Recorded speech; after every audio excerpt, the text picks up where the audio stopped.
Day one, natural selection keeps nature in balance. The old, the sick, and the injured are the first brought down by the hunters, and there are always hunters. My dad is losing his battle with cancer today. You're supposed to say it that way, even though it's not so much a battle as it is a slow-motion rape. Pursued through his morphine fog, a doomed antelope, one step ahead of the lion's claws. I wonder if it feels like dying to him. To me, it feels like rage. Day two. Food comes to Dad through a straw after being chewed by blender teeth. Asked in a confusing conversation about blenders and bendy straws what his plan was, Dad said that his plan was to live. I don't recall knowing that before. Day three. On the Tuesday night movie, the person given 2 months to live is healthy and introspective about experiencing the richness of life before drifting gently and permanently to sleep. The reality is paler, shakier, and muddled by powerful pain drugs. Death has clammy feet and hands that curl in on themselves. Day four. Days on the death watch pass, watching Dad plumb the mysteries of the TV guide and the remote. Today, we watched a Spanish soap opera for an hour, isolated from the show and from each other. Day five.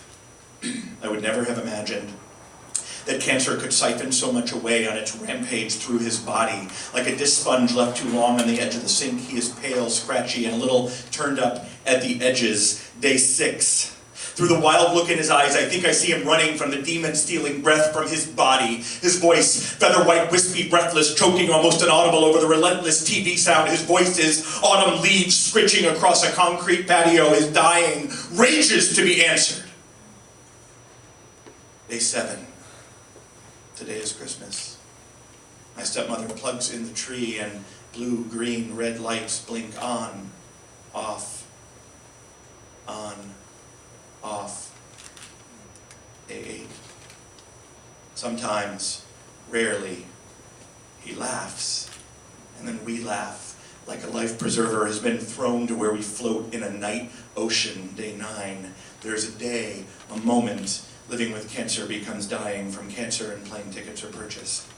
A week seemed too little, and 2 weeks too much, but I wonder now why it was ever a question. Day 10. In line at the airport, I look over my shoulder at my dad's face through the red-framed car window. Our eyes meet.